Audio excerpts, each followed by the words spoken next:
Keeping it real, keeping it real. Keeping it real, keeping it real. Keeping it real with Reverend Laura. Well, good morning, everyone.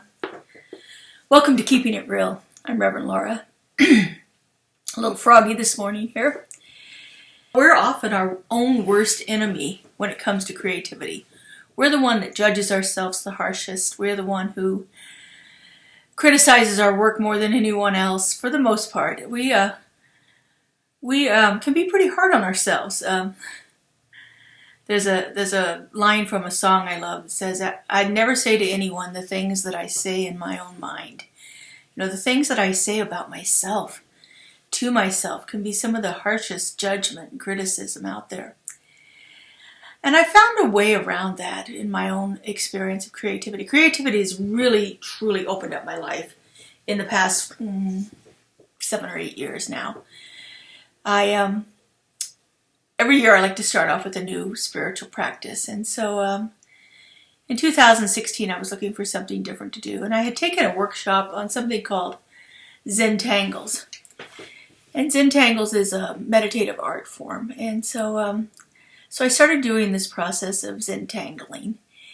And I bought a book on how to do it and, you know, all the right equipment and materials and things like that. It's pretty simple. Pen and paper is what you need. But there were some really cool books out there that gave you a step-by-step way of doing this. And I was doing it, and I got into about 6 or 8 weeks of it. And I started to feel kind of constricted by all the rules that went along with this program, all the ways that we had to do things, like you couldn't use a ruler, and you couldn't use anything to make a circle perfect. And I don't know if anybody else is like this, but if I'm going to draw a line, I kind of like it to be straight.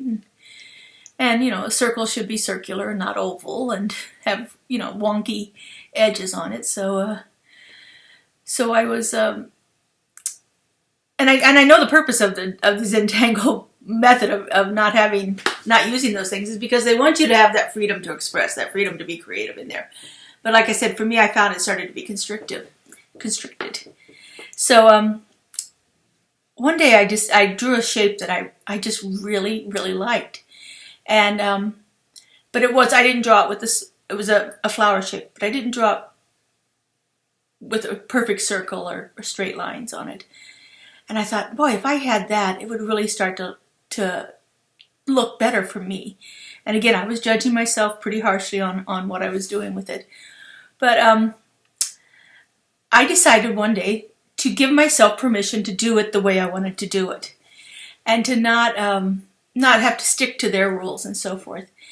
And what happened for me was I realized that this form of creativity, this way that I was doing it, where I actually could allow myself to use those tools that made it work better for me, opened everything up for me. And that one single flower shape then morphed into me drawing what's called mandalas. Mandalas are generally a circular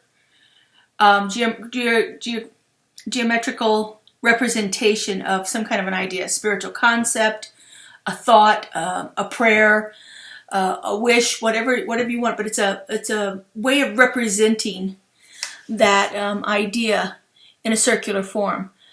And then I started drawing these mandalas, and I started drawing one every day. And I don't know, I'm probably 1,800 of them that I've drawn, a different mandala each day. I've published 4 books on it now. 3 of them are coloring books, and 1 is a how-to book. And for me, it's really opened up this avenue of creativity in me because I gave myself permission to do it. I decided to set aside the rules that had come along with it. I decided to set aside my self-criticism of it and open up to this idea of I can do what I want to do as far as my creativity goes. And to take that off and just to see what happens. And you know what? There are sometimes I draw one and it's like, it's okay. And there's sometimes I draw them and it brings me to tears. You know, it just depends on what it is. And I'm okay with however any of them show up. Whether they are the ones that are what I think are absolutely perfect or the ones that could have been better. But giving myself permission to do it is so powerful. The noted author Elizabeth Gilbert wrote a book on creativity. She calls it Big Magic. And in Big Magic, she actually suggests that you write out a permission slip. Just like we used to do in elementary school. You had to have your permission slip to go on a field trip. So you had to write out a permission slip, allowing yourself to be creative in whatever way it shows up, allowing yourself to do this without all of the self-criticism and the self-judgment and the doubt and everything else that goes along with that. It can really begin to open up creativity in your life. So just try something. Give yourself permission to play with it.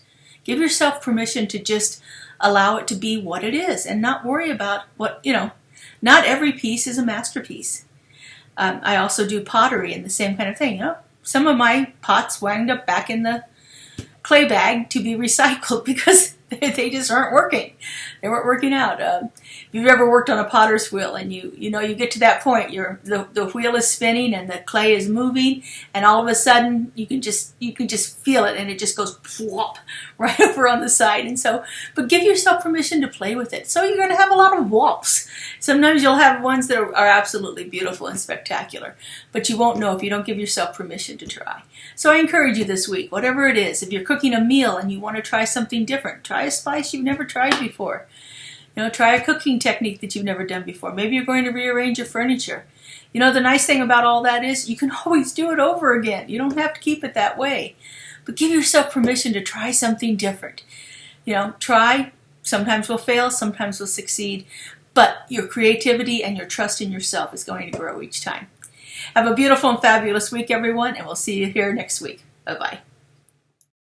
Keeping it real with Reverend Laura.